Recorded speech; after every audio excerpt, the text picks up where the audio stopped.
ईश प्रभु, यीशु परमेश्वर का पुत्र,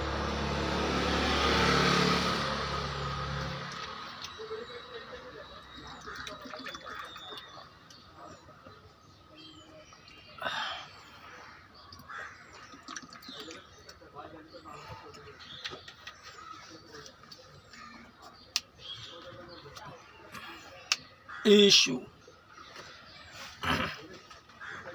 प्रभु, यीशु परमेश्वर का पुत्र। हे जाति जाति के लोगों, यहोवा राजा हुआ।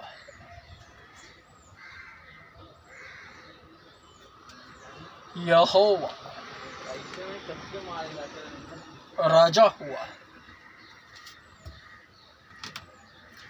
जैसा पेड़ वैसा फल। झूठे नबियों से सावधान रहो, जो भेड़ों के वेश में तुम्हारे पास आते हैं, परंतु भीतर से वे भूखे फाड़ खाने वाले भेड़िए हैं। उनके फलों से तुम उन्हें पहचान लोगे।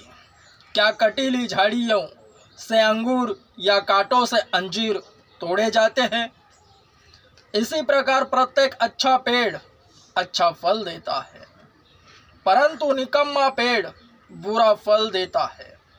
अच्छा पेड़ बुरा फल नहीं दे सकता, और न ही निकम्मा पेड़ अच्छा फल दे सकता है। प्रत्येक पेड़ जो अच्छा फल नहीं देता, काटा और आग में झोंक दिया जाता है। अतः तुम उनके फलों से उन्हें पहचान लोगे।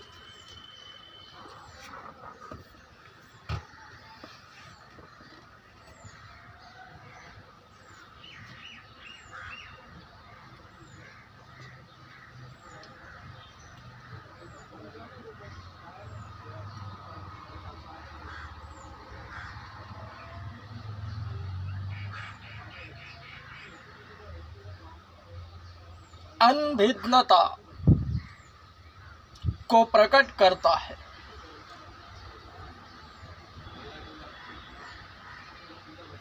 संसार की संस्कारी लैंग्वेज में कहूं तो अगर कोई दुकान डाल रहा है, वह नहीं चली तो वह बंद पड़ जाती है।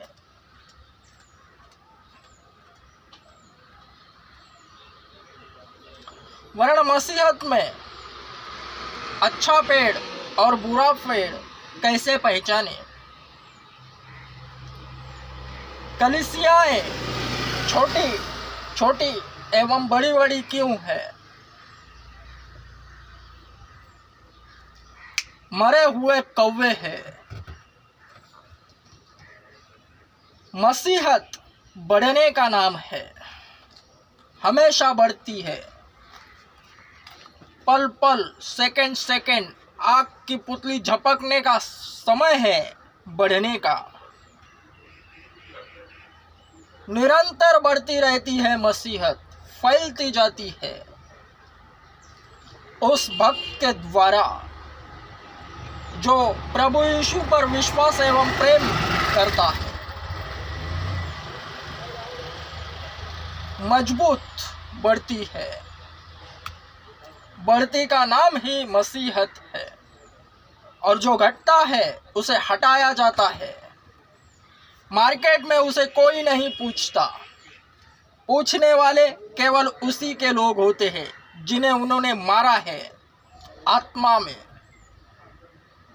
मरे हुए कौवों की पहचान मरे हुए चूहे ही याद रखते हैं।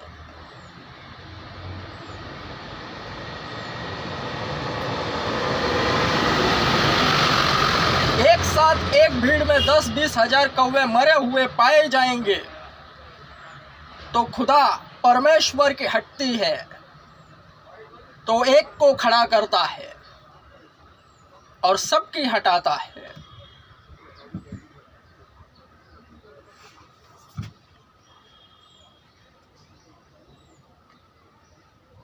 गुप्त पाप हर एक शरीर में पाया जाता है। गुप्त पाप दुनिया में जितने भी लोग हैं, शरीर मसीहत में रहे या संसार में, सबों के अंदर गुप्त पाप है। जो चर्च में नहीं जाता, प्रभु यीशु मसीह से वंचित है, सुसमाचार नहीं सुना, उसका गुप्त पाप गुप्त है, छिपा हुआ, वरन उसके अंदर है और कार्यरत भी है और उस शरीर को पता भी नहीं कि उसमें वह गुप्त पाप है। वह गुप्त पाप सामने तब आता है जब वह प्रभु यीशु को ग्रहण करता है। सुसमाचार सुनने के बाद वह चर्च में आता है तो जितने अंदर आते हैं चर्च में, उन सबों के गुप्त पाप उनके सामने आते हैं और गुप्त पाप उसी तक सीमित रहता है। जब वह बाहर आवे तो वह किसी काम का नहीं रहता।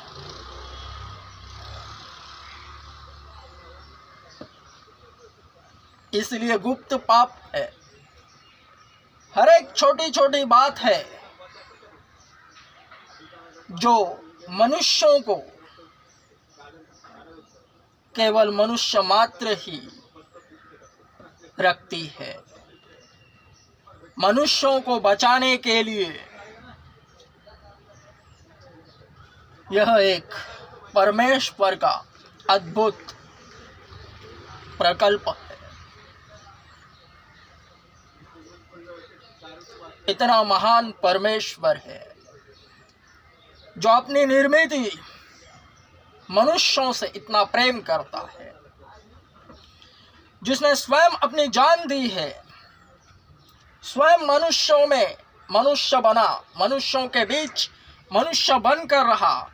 मनुष्यों के पापों ही के कारण वह इस जगत में आया, मनुष्यों के पापों ही के कारण वह मारा गया, गाड़ा गया, कुचला गया और तीसरे दिन वह सलीब पर उसने अपना प्राण त्याग दिया। इतना प्रेम उसने मनुष्यों से किया। तो मनुष्य जो उसका नाम सुनता है सुसमाचार के तहत, तो जितना प्रेम उसने करा है उसका आईने की तरह है, सब कुछ स्पष्ट है। उसने हमसे प्रेम करा तो हमको भी उससे प्रेम करना है। जैसा प्रेम रहेगा और जितना विश्वास दिखेगा, भक्त भी वैसा ही सामने दिखेगा। आईना है वो, आईने के भीतर वह है और आईने के इस साइड मनुष्य है। जैसा उसे देखता है वैसा ही दिखाई पड़ता है। प्रतिबिंबित होता है।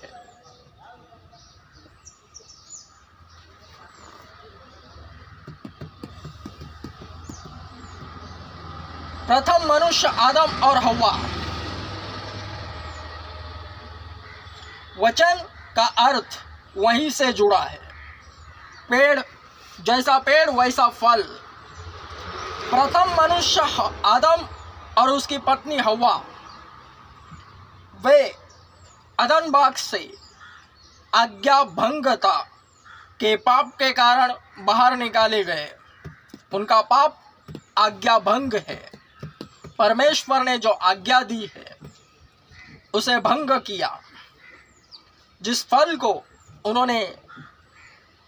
उन्हें खाने के लिए मना करा था वही फल खाया, शैतान द्वारा भ्रमित होकर।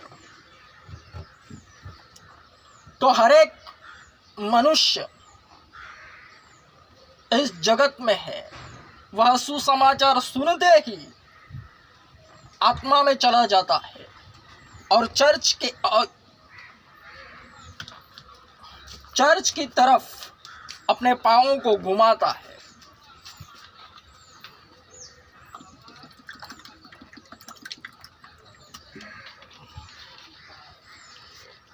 यानी वह भी अदन बाग में चला जाता है जहां परमेश्वर ने प्रथम मनुष्य आदम और हव्वा के लिए बनाया था।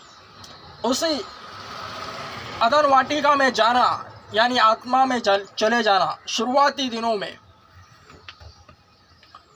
जिस तरह आदम को शुरुआत में बना के ही डायरेक्ट अदन वाटिका में रखा, ठीक उसी तरह हर एक मनुष्य सुसमाचार सुनते ही चर्च में जाना यानी अदन वाटिका में रहना है।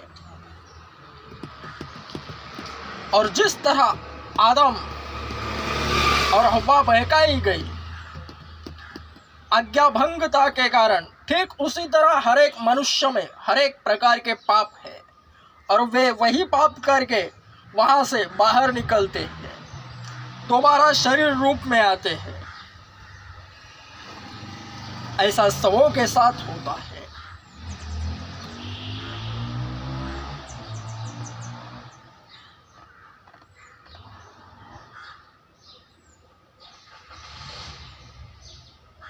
जिसे गुप्त पाप कहा जाता है, जो केवल उसी तक सीमित होता है, इसलिए वह गुप्त पाप है ताकि हर एक मनुष्य स्वयं को मनुष्य मात्र ही जाने।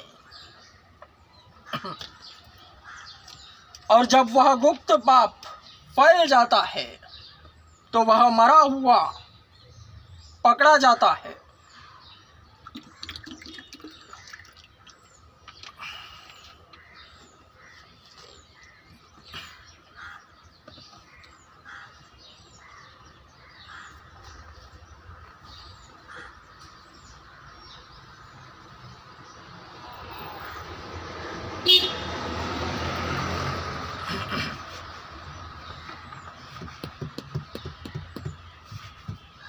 जिसमें चोरी करने की आदत रहे, वह अंदर अदन वाटिका में चोरी करते हुए ही पकड़ा जाएगा और बाहर निकाला जाएगा। चोरी करने का पाप परमेश्वर की नज़र में गुप्त है, वरना अगर पब्लिकली होवे तो उसकी कलीसिया 50-500 तक ही सीमित रहती है, सालों साल लगते हैं, वरन बढ़ता नहीं। यही कारण है कि कलीसियाएं सालों साल लगाते हैं, 15-15, 20-20 साल, और 10 बाय 15 के रूम में 60-70 लोगों को चलाते हैं।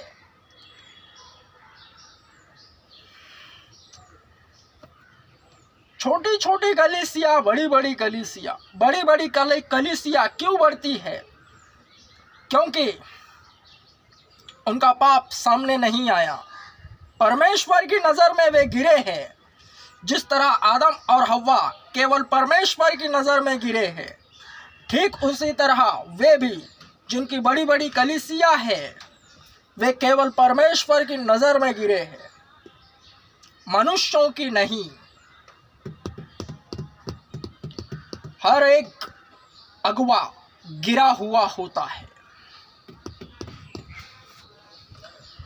जिसमें व्यभिचार की आदत रहे, बाहर व्यभिचार से त्रस्त रहे या में व्यभिचार की उसकी आदत रहे, वह अंदर भी आकर व्यभिचार ही करेगा और व्यभिचार ही के कारण बाहर निकाला जाएगा।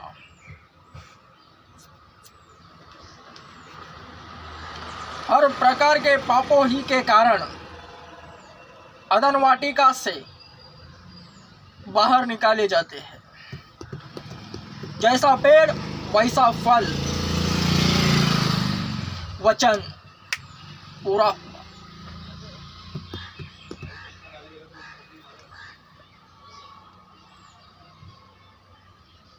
गुप्त पाप केवल परमेश्वर की नज़र में होता है। जब वह मनुष्यों के नज़र में आता है तो उसकी बढ़ावट रुक जाती है, वह वहीं तक सीमित रहता है, उन्हीं लोगों तक, क्योंकि मनुष्यों के नज़र में उसका पाप आवेगा तो वे मनुष्य ही उसे उधर ही खा जाएंगे। एक दूसरे की नज़र में फिर वे आपसी मसीहत को फैलाते हैं, आपस में ही लगे रहते हैं। इसलिए सावधान रहो, वचन यही कह रहा है। फिर वे अंदर से फाड़ खाने वाले भेड़िए होते हैं और भेड़ बनकर औरों में शामिल हो जाते हैं।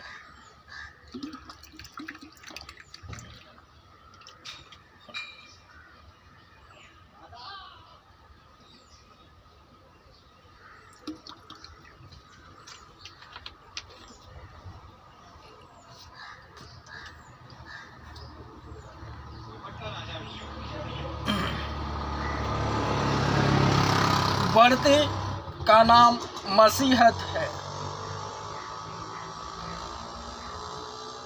दृष्टांत के लिए मकबूल फिर से वृत्तांतिक बना है।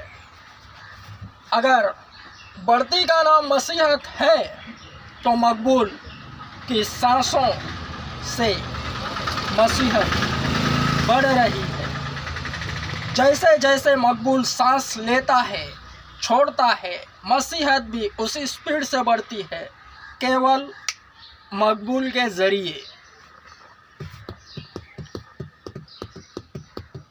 जो यीशु का नाम लेता है मार्केट में वही दिखता है।